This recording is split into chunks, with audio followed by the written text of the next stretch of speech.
we think about, we know we're supposed to have positive attitude and, write down our goals, and we, these like meditate, like, these things. But for me, the understanding of the biology of the emotions was pivotal for me to doing the work. And then when you do the work, all the good things happen. You're listening to the Real Estate Sessions. I'm your host, Bill Risser. Listen in as I interview leaders in our industry, getting their stories and their journeys to the world of real estate. Hi,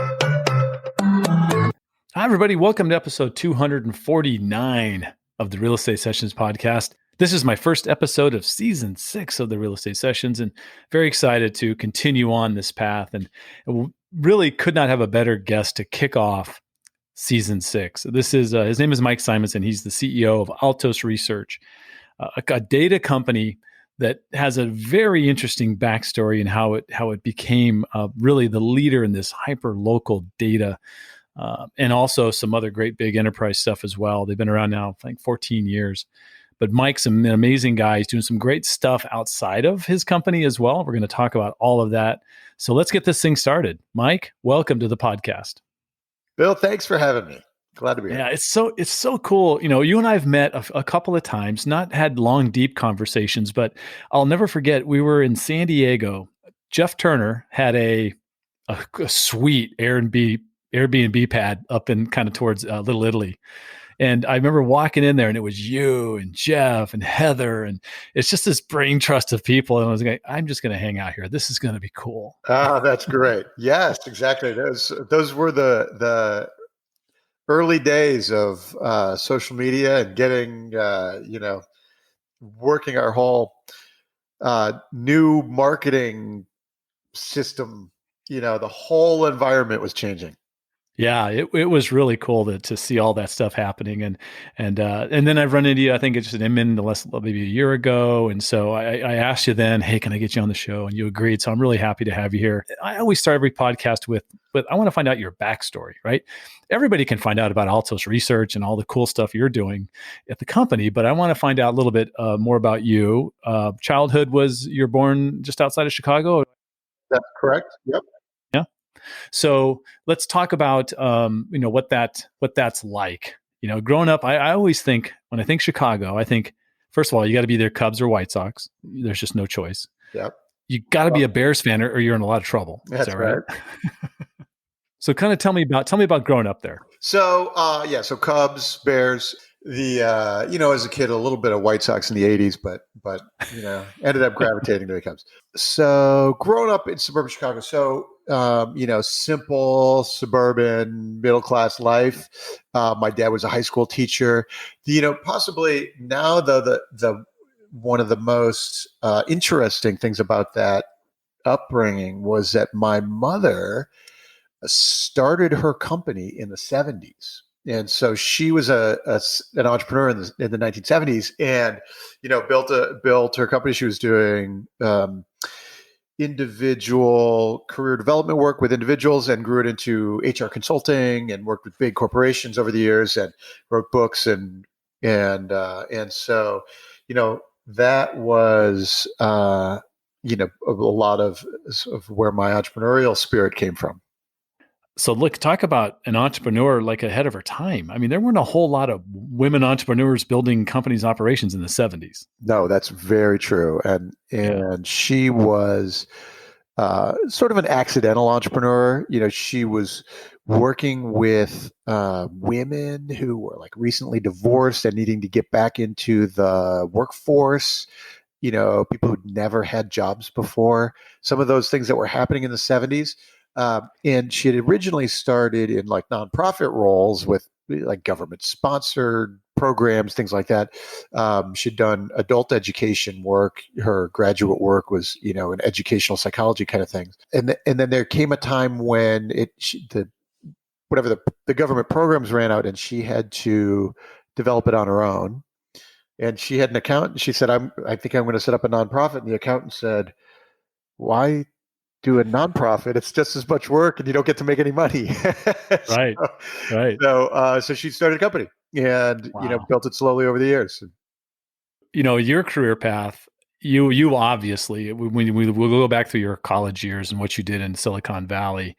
Can I just make the assumption that in high school that you were kind of a geek, maybe, or a nerd? I don't know which way you want to go with it, but tech was heavy in your life pretty early, right?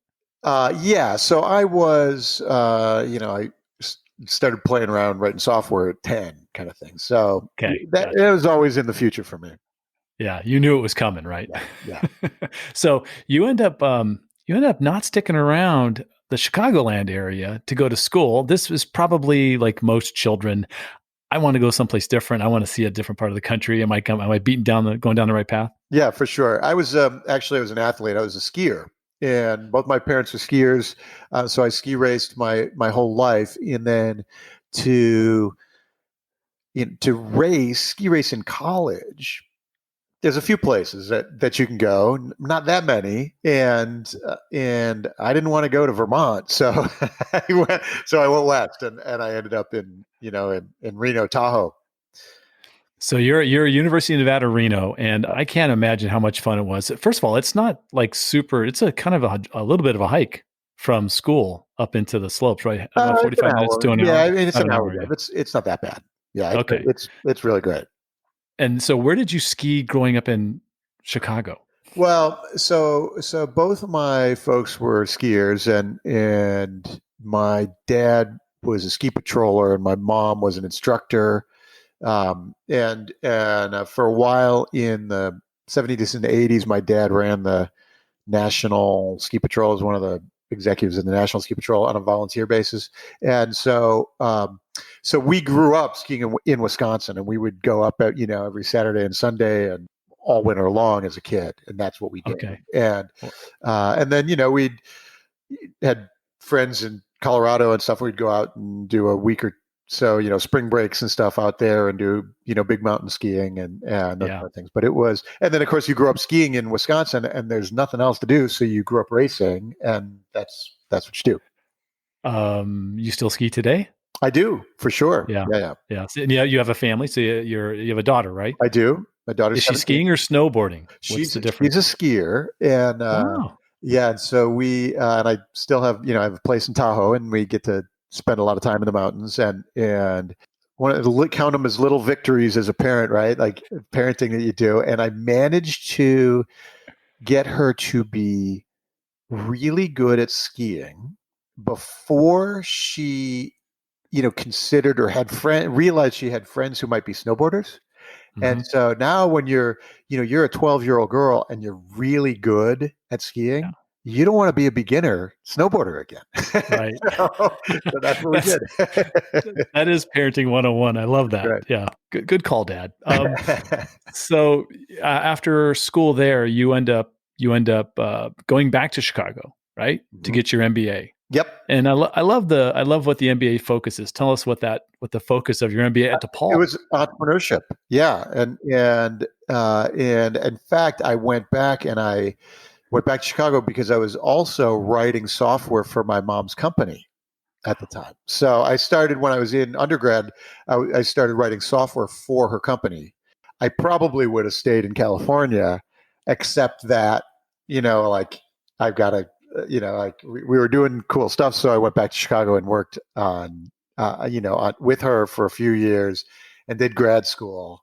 And so obviously built up your skills, and now but California comes calling, and back you go. So That's you go right. back to Silicon Valley. Let's talk about that time, and it had to be super exciting. We're talking right about 2000. Yeah, 99, January 99, two bubbles ago, right? Like it was, that's how I describe it, like two bubbles ago. And it was, uh, like it was super exciting to be in Silicon Valley in the late 90s. There was amazing stuff happening. The world was changing. The beautiful core ethos of Silicon Valley was really rich and alive and well. And I just, I was super excited to go, to be a part of it. And so, yeah, so we came out in 99, came back to California for the last time, 21, 22 years ago now. Yeah. What'd you do when you first got here? I started working for a company that was called Vital Signs Software.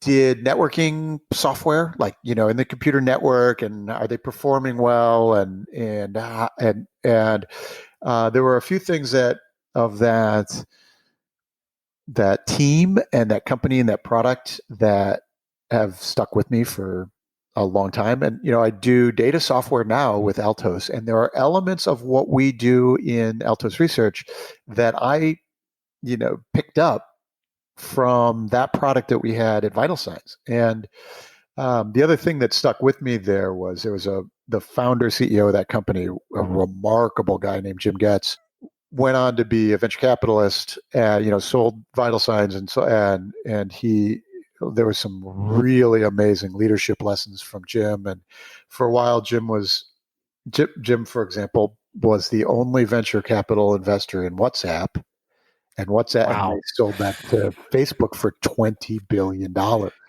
He's the Way to go, Jim. Yeah, like, he's a neat guy, right? Yeah. So Yeah. it was That's it cool. was really interesting. So I and then I learned a lot of lessons about how he ran his team, and there the and how he led product, and so there was a ton of stuff going on in there that was really, really great. Last lifetime. It seems unique to me, and maybe I'm way out of place with this take, but the fact that you have this entrepreneurial drive, you knew you were going to probably own your own company and start something, even when you were first arriving there, and even while you're in school, you knew it. But you're also super techie, coder, data scientist, kind of a guy, this whole thing going on. And I thought that those didn't work together very well. That sometimes someone wired for that tech side doesn't tend to be thinking bigger. They want to I mean, they think big, but in a different way. The greatest Silicon Valley entrepreneurs have both. They are builders, and they can sell, and they also have the technical skills. And frankly, compared to those guys, I don't have any technical skill compared to Okay.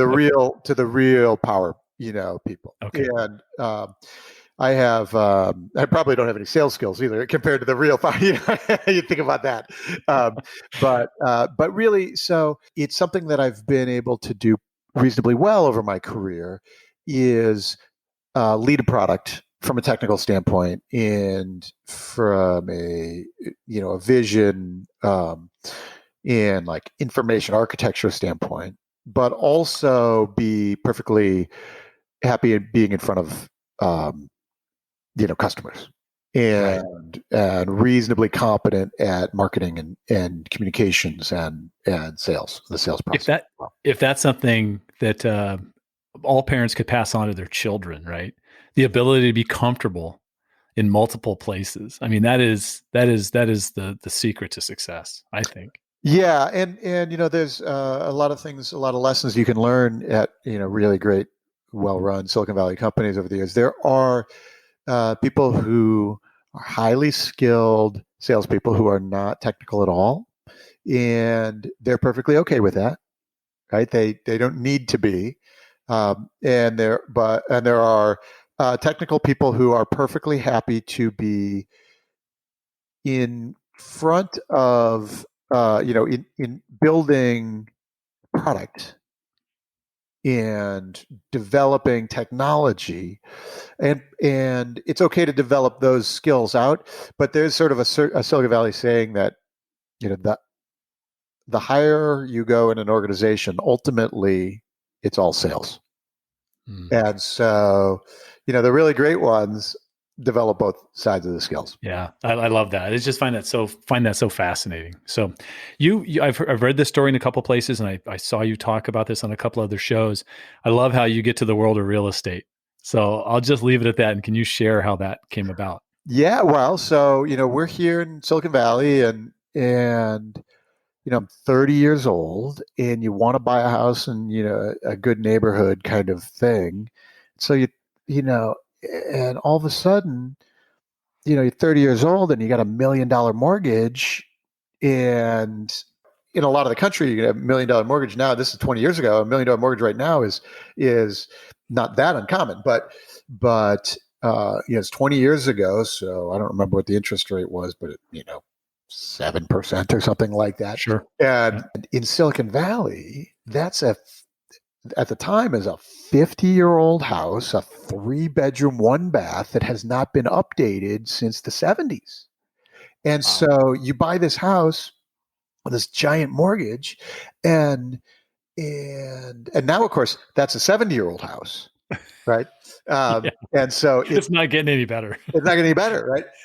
And so you end up in this environment, and then the bottom falls out of the Nasdaq bubble. And in fact, we actually bought our home after the peak of the bubble. Like, we knew it, and because at that point, one of the things that was happening was that finally listings and information about what's for sale were transitioning to be online. Mm-hmm. So before that point, you had to know the guy with the book, and he's got his little printout from the MLS, and like, nobody knows anything, right? No, you know that the best agents know their market really well, and they can tell you all these things, but as a consumer, you have nothing. And so all of a sudden this information is there, and I'm in the information business, and so I start learning. And we were able actually to make a really good offer, a lowball offer on this house in a world where nobody had lowball offers for a decade, right? And so we actually got a reasonably good deal. But then, of course, the Nasdaq bubble continues to blow up, and like the Nasdaq fell like 25% on the day I got married. Like, and so then all this stuff is happening. I know that I'm beginning to have more information about what's going on than anybody, most people. And so I actually started building just little models, uh, databases for my own understanding of what was happening in the local market, because I needed to know what was going on. And there were some really interesting early observations. One was that in 2002 and 2003, the median home price in Los Altos, California, fell by a third, like by a third. Yeah. What was interesting is that the low end of the market, where I had bought, it didn't go anywhere. It didn't go down at all. It was these $2, $3, $4 million NASDAQ stock option homes that just cratered. But in 2003, if you remember, you could still get a $1 million mortgage, and people weren't even asking any questions about it. Yeah. Oh yeah. And so, and especially in this town, like, it was common. And so one of the things I started doing was a lesson from my Vital Sign software days, which is, you look at the market. We look at the market at Altos in 4 price range segments, quartiles, because the high end of the market may be behaving very differently from the low end. And in 2003 in Los Altos, that's exactly what was happening. And we did it in the networking software, because there were, like, I was like, oh, I'm going to use that technique. And so it was really useful. Now at the company at Altos, we look at every zip code in the country, every zip, city, state, nationally, and break everything always into 4 price range segments, so that you can always tell that the high end of the market is doing very differently from the low end. And the high end in Los Altos is very different from the high end in whatever, Glendale, Arizona, right? And Sure. so they all have their own little things. And so that was a function of what I did at the time. And I was able to say, wow, my house is totally fine. Even though median home price fell by a third. Yeah. My house is fine. I still have the cheapest house in the zip. This is 2006. You start Altos Research, right? Yeah, but I started building the data years before on my personal, for that need. And then it's 2004, 2005. And now I start realizing I have more information than anybody has. And I have, you could tell, at the time you'd look at the newspaper, and once a quarter they would print the little zip code map, and this one's up and this one's down. And, and my little zip code was an NA. There were 0 transactions in the little window they looked, and they go, well, we don't know what's going on. But I could tell you exactly. There's 60 homes on the market. They're like, and they're priced here. This many have taken a price cut. Like I could tell you exactly what's going on. Yeah. Yeah. And so that was a time when I started realizing that I have more information than anybody else had, with the exception of maybe some realtors who've been in it for a long time who had their own system, like they knew it in their guts, but they really didn't know anything. So, and that's when we decided to start commercializing the data and turn it into a company. I always wonder about this with a start. Was there like one customer or client that was a bigger like sale where you went, we're on to something here? Or was it a lot of little things that added No, up? there were a few things. A couple of great stories on that. One of which, before I'd started, one of the other catalysts for starting, there was a company called economy.com. It's now owned by Moody's. And it was a forecasting company, and they sold economic forecasting products and consulting and things like that. And they had a real estate outlook thing that they did, and they publish on tens of thousands of dollars a year. They sell this to corporate clients. And I remember reading one, and it was probably, I think it was maybe 2005, 2004, something like that. And it was in July, and they said the Silicon Valley real estate market is going to crash. And I'm looking around, and it's July that year, and it's on fire. It's just skyrocketing. And you dive in, and they had source data in like January and February. They'd written their report in March and April. They published it in May. It's June. I'm reading this thing. And the data they were looking at was like, months of inventory and a few things like that are sort of normal things to look at. But it was 6 months old, and it was totally wrong. And again, I was like, I have Friday. Like I know exactly where the market is. And so I'm like, people are paying these guys tens of thousands of dollars for this information, and I'm way better. Like, and I don't, and who am I? But I'm way better. So that was a big catalyst for me saying there's a business here that people pay a lot of money for. And then I remember doing things like, I didn't know anybody in the industry. So I didn't have any contacts, and so I just started talking to people, and people go, "Oh, you should talk to my realtor. He's a data guy," I'd have those conversations. I'd go and I'd sit down with them, and there's a few folks who were very early in that conversation, some of whom are still clients today. But I remember I sat down. There was a brokerage in San Francisco called Paragon, who is now acquired into somewhere. It's probably part of Compass now, but along several acquisitions in. Probably, yeah. But they are. And I sat down with the VP marketing, who was just an introduction through the network, and I'm saying, here's what we're doing. We got market data. We're helping agents reach their clients. We have better signal here. Clients have these questions. Here's what we do. It's good lead gen. It's good lead follow up. This is how you can. And he said, Mike, these agents, they get their gold by mining their Rolodex. They got more data than they know what to do with. They don't need anything. And so I thought, okay, good information. This guy's not my customer, but I'm learning because I don't know anything at the time. I don't know, what does a broker really do? Like, I don't know anything. I bought 2 homes in my life. And so I'm just making friends and I'm asking questions.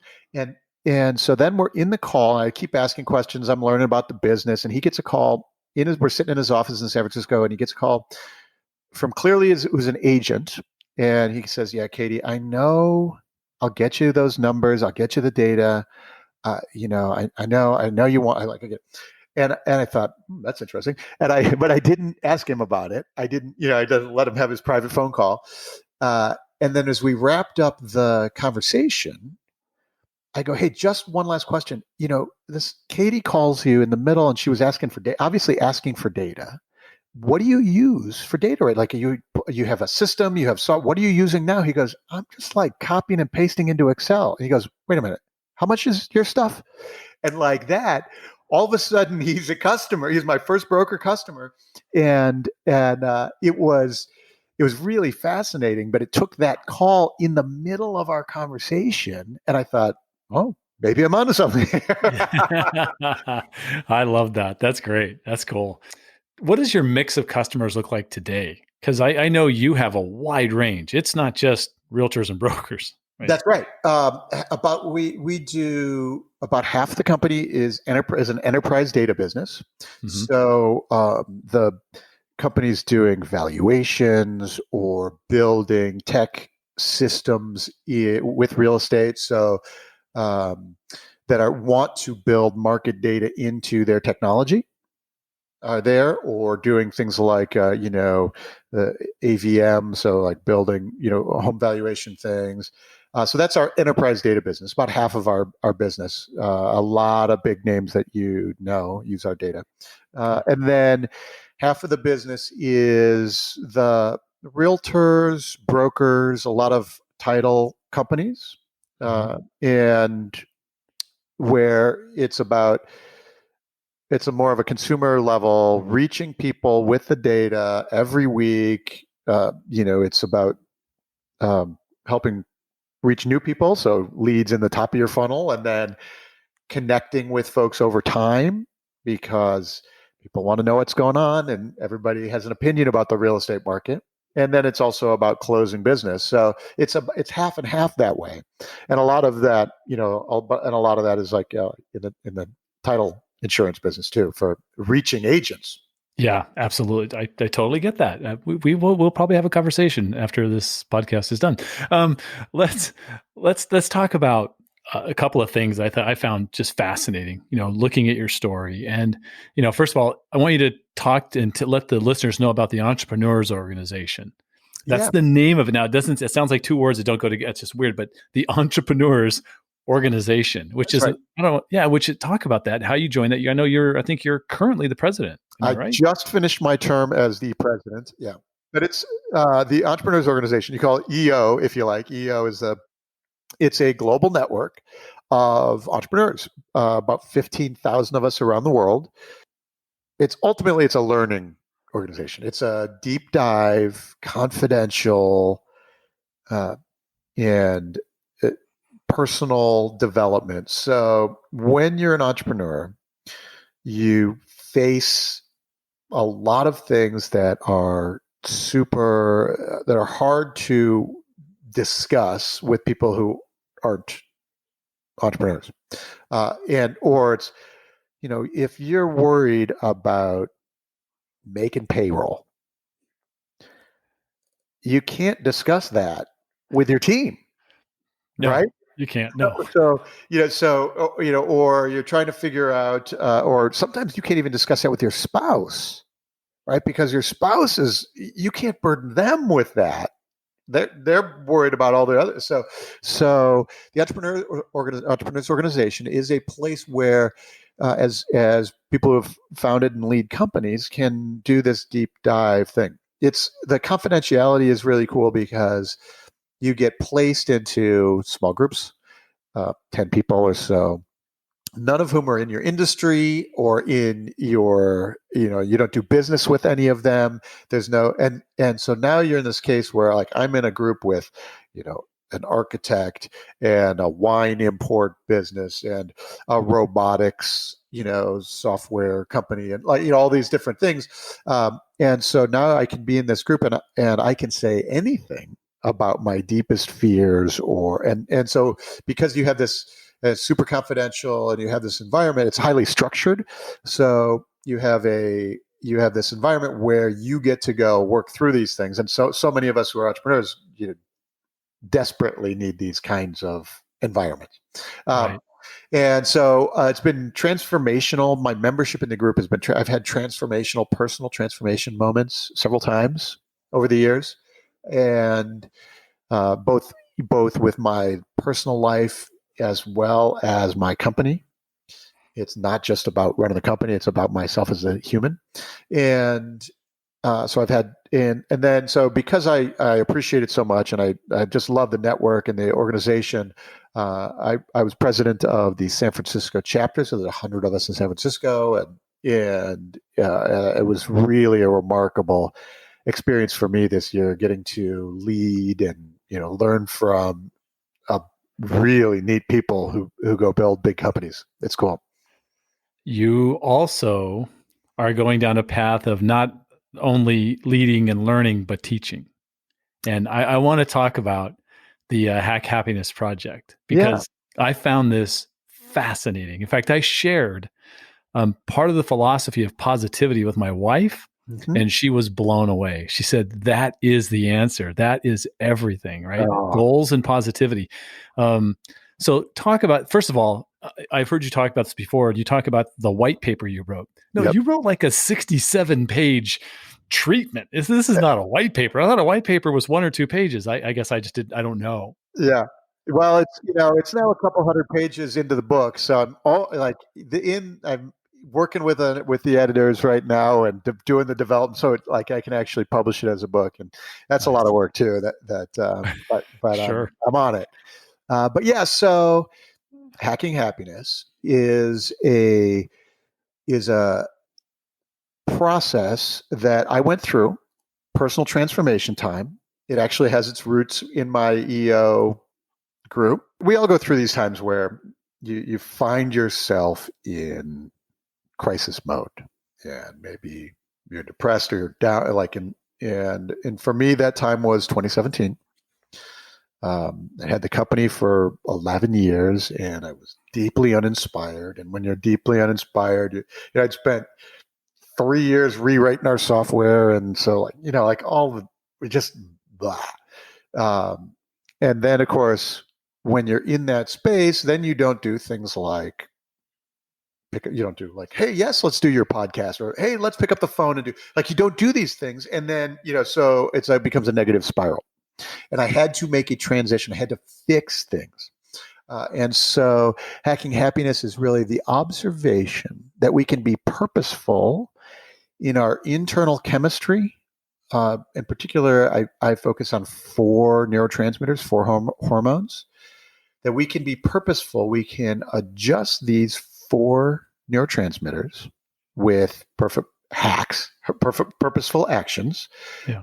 to create the emotional conditions that result in success. That we think about, we know we're supposed to have positive attitude and, write down our goals, and these like meditate, like, these things. But for me, the understanding of the biology of the emotions was pivotal for me to doing the work. And then when you do the work, all the good things happen. And so all of a sudden, 2018 is remarkably amazing for me as a human, as a company. 2019 and even through the crisis time in 2020 has been I've been able to keep myself in a really amazing learning, growing space, and I think it helps me keep an attitude so that I can help the people around me as well. Yeah. Do you mind sharing the philosophy about maybe why being goal driven isn't such a good thing? I mean, it Yeah, has to be there to an extent, but I mean, the way we measure. yeah. So the four. I'll start with the 4 hormones. The 4 hormones that I focus on are serotonin, oxytocin, dopamine, and cortisol. Serotonin is the anchor chemical of our happiness. So when we're joyful and having a great time, and we're good at our work and we're confident, that's serotonin. And literally, when you think about it, when you're doing those things, your serotonin is rising in your body, and also when your serotonin is rising, you're feeling those things. So it's the biology of our emotions. Oxytocin is the love chemical. So when we're expressing love, like I love you, Bill, that's an expression of oxytocin. What's interesting is that having things like oxytocin high also has measurable implications, like I am a faster problem solver when my oxytocin is high. Like humans solve problems faster when the oxytocin is high. Um, Dopamine is the reward chemical. So dopamine is like, you win the game, or, you get the score, you close the deal, you set your goals. And because you set your goals, you go hit your goals, then that's dopamine. That's why setting goals and hitting goals feels good, is because you get a little dopamine reward. And the last one is cortisol. Cortisol is the stress hormone, and so anger and fear and all the negative energy is an expression of cortisol. So hacking happiness is let's keep the three high: serotonin, oxytocin, dopamine, and we drop the cortisol down low. And that's our powerful magnetic charismatic state. When we are in that state, that's when all of a sudden, people come to you and go, "Hey, Bill, I got a cool project for you."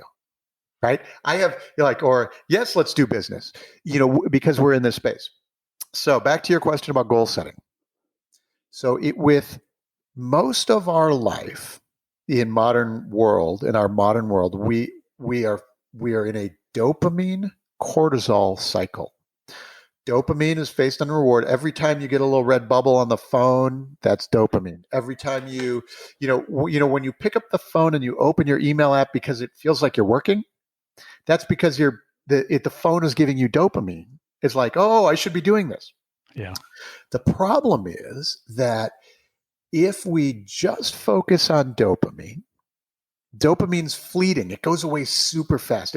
Its half-life in our blood is like 2 minutes. Up, down. And so if we just focus on dopamine, then we miss the purposefulness and the love of serotonin and oxytocin.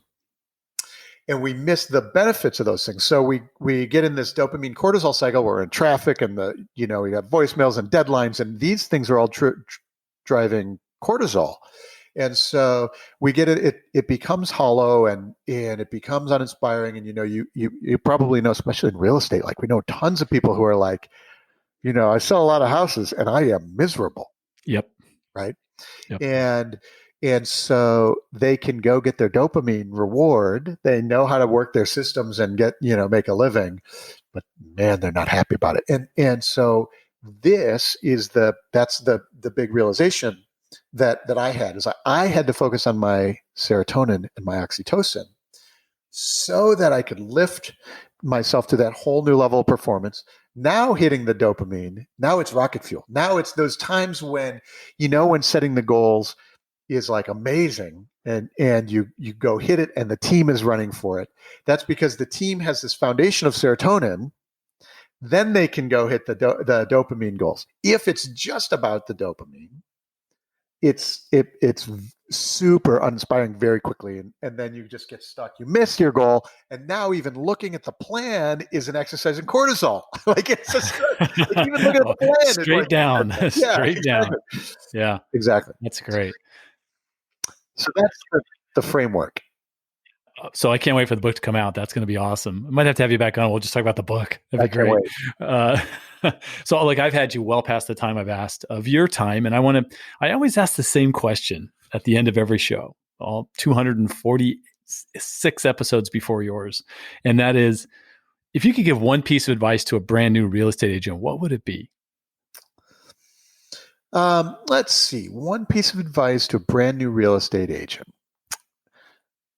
I am absolutely certain that the personal aspect of the real estate transaction is here forever. It is it is the reason that you see a lot of tech companies come in and in discount. It's like their first thing is like, oh, we're going to get rid of the real estate agent. And then they grow. When they grow over time, they realize that what humans want is most of us want a high service transaction. Like we want hand holding. We want pick up the papers for me, or like, hey, I'm looking at this one. Do I sign here? Or like whatever the things are. Like there's all kinds of nuance in there that we appreciate and we want to pay for. And so I am convinced that power, that connection, that real expert guidance of the real estate agent we're here for a long time. So develop that. Mike, if somebody wants to reach out to you, what's the best way for them to do that? At altosresearch.com. That's the website. Altos is ALTOS, altosresearch.com. And just, Mike at for email or stop by and check out if they want to check out products or whatever. That's great. Or on the social media as well, Mike Simonsen. Awesome. Mike, thank you so much for your time today. I knew I was going to have a great time talking to you. Your passion is it's pouring out of you. I hope you realize that. It's been very fun to watch some of the other things you've been doing recently. Thank you. Super cool. So continued success. Yeah. Thank you. I appreciate it. My serotonin is very high right now because of the conversation. Thank you for listening to the Real Estate Sessions podcast. To leave a review or rating, go to ratethispodcast.com/RE sessions. You can also subscribe to the podcast at your favorite podcast listening app. Finally, you can go to therealestatesessions.com and subscribe to our email newsletter and be notified whenever a new episode is released.